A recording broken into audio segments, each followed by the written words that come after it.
send your questions in because it's really great to like connect with you and interact with you, so I really love that. So keep sending in those questions, and yes, today I will do the best of my ability to answer in the best of my knowledge. First, I'm going to talk to you about When Waves Collide, which is the 5th book in the Last Elentrice series, which is releasing November 20th of this year. So I mentioned briefly in my last writing journey that I'd come up with some new chapters on like the 5th round of edits, so then I started adding in some new chapters. So I am currently working on those, but what I found is that now those chapters are awesome and the book got too long, so I had to cut it and find a new ending. But what I found is that now that I cut the book, I kind of cut the book in the middle, so before the climax gets really climaxy. So now I need to amp up more of other things and interject some other things to get that more climaxy, because even though I love the new ending, I realized now when I was going through it, I was like, oh, actually it can work as an ending, but it doesn't work as a climax because technically it wasn't the climax. So I am doing that, and the book releases in a month.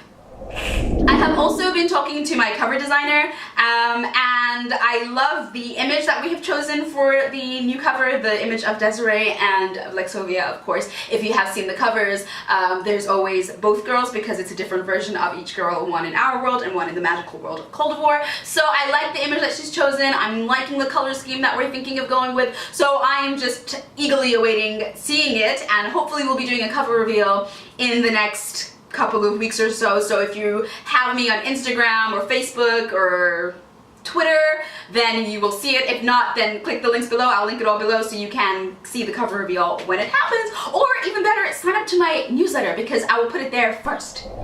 In other Last Elentrice news, books gone wide. So yeah, I did a play on Girls Gone Wild, and it's Books Gone Wide. So basically this is going to tie into one of the questions that you guys asked me. So basically, Books Gone Wide is that I have put At Water's Edge wide, and what that means is, so one of you asked me, what does wide mean? What that means is that At Water's Edge is now available on more than just Amazon. So since I released it, I released it a couple of years ago, but since the extended 2018 version, which came out in April or so, it has been exclusively on Amazon. So now it's getting not exclusively on Amazon, so it still will be available on Kindle, but it will not be in KDP Select, which leads me to one of your other questions, which I'll get into a second. So it will not be on just KDP Select, it will be on Kindle, but it'll also be on Kobo and Nook and iTunes, and is it iTunes or iBooks, or you know what I mean.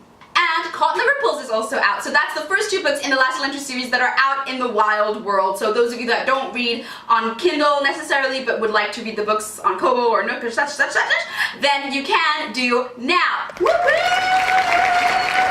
that was a very exciting move for me. I've been debating it for a while. I did it briefly just to test the market to see if there was an interest for it, and I actually sold quite a few books without even marketing it, so that was really good. So I decided, okay, let me put it back in KDP Select, which I will get to exactly what that is in a second. But yes, let me put it back in KDP Select for its 90-day stint and then take it out. So that's what I've done. Now, for those of you wondering, sorry, my throat is dry. I've been helping out at the nursery, so it always seems to get dry the more I talk, and I've been talking all day.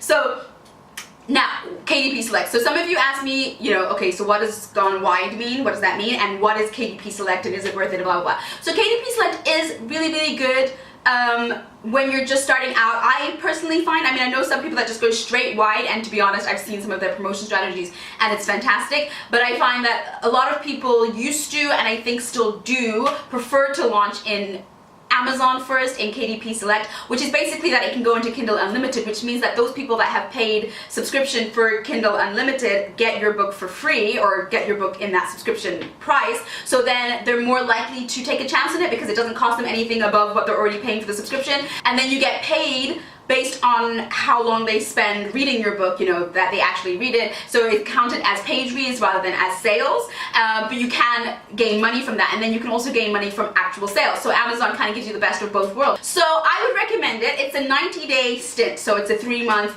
commitment. You cannot have your book available anywhere else. You can have it in paperbook.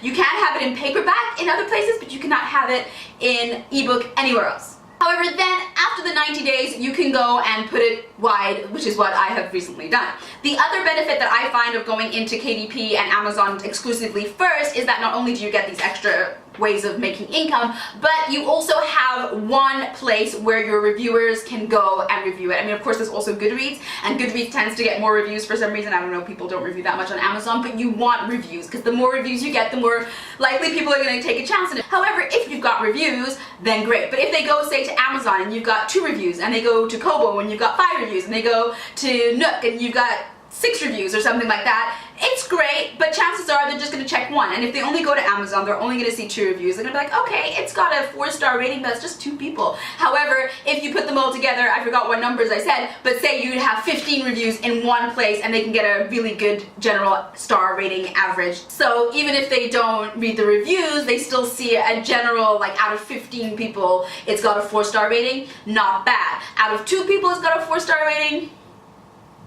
Also, on Amazon, when you reach 50 reviews, they start promoting your book for you. Obviously, they've got to be positive reviews. But once you do it, they start helping you promote it for free, which is good. For free! The third thing you guys asked me is what is the next series that I'm thinking of working on, because I mentioned the last one, Shifters, Fae, or Vampires, and what was your vote? Some of you got back to me, and in my newsletter, some of you got back to me, and so on, so on, so on, so. So, basically, few other suggestions came in, and one that came in quite a lot was elves. So now the top 2 voted for out of the 3 that I gave is elves, which wasn't part of the 3 that I gave, or shifters. So elves and shifters are at the top. So I'm thinking I'm gonna write a series on elves or shifters, or elves and shifters. So again, give me your thoughts, comment below, DM me if you're on my Instagram, blah blah blah blah, then contact me somehow and let me know. Elves or shifters or both. And lastly is nothing to do with my young adult books. It's nothing to do with my adult paranormal series that's also actually releasing its 2nd book in a couple of weeks. And I'm excited for people to read that one, but it's nothing to do with this. It's actually to do with the first book that I ever wrote, which was a children's story called Shania Street Wanted to Sleep. So I wrote that years ago. It was going really well, and then because of that love of self-publishing and, you know, being in the market and just creating something, that's when I went to novels. But I did then and still do have a love for my children's stories. The illustrations take me forever, which is also why it's taken so long. But finally, I have finished I have finished my 2nd children's story, which is called Emma Crete Wanted as Sweet. So it's kind of, you know, it's a rhyming verse picture book, but, you know, also encourages healthy eating because she can't find any sweets, so what's she gonna do? She's gonna have to eat something else. So I'm very excited that that is done and is also going to be going on sale. So seriously, November is just my release month. So I have When Waves Collide, I have book 2 in my adult paranormal series, and I also have the 2nd book in my children's 1 to 2 series. And that is all for today. Thank you so much for watching this video. I hope you found it helpful. And if you did enjoy this video, then please consider giving it a thumbs up. And if you like all my other videos, then please consider subscribing. And until next time, I'll see you. Bye!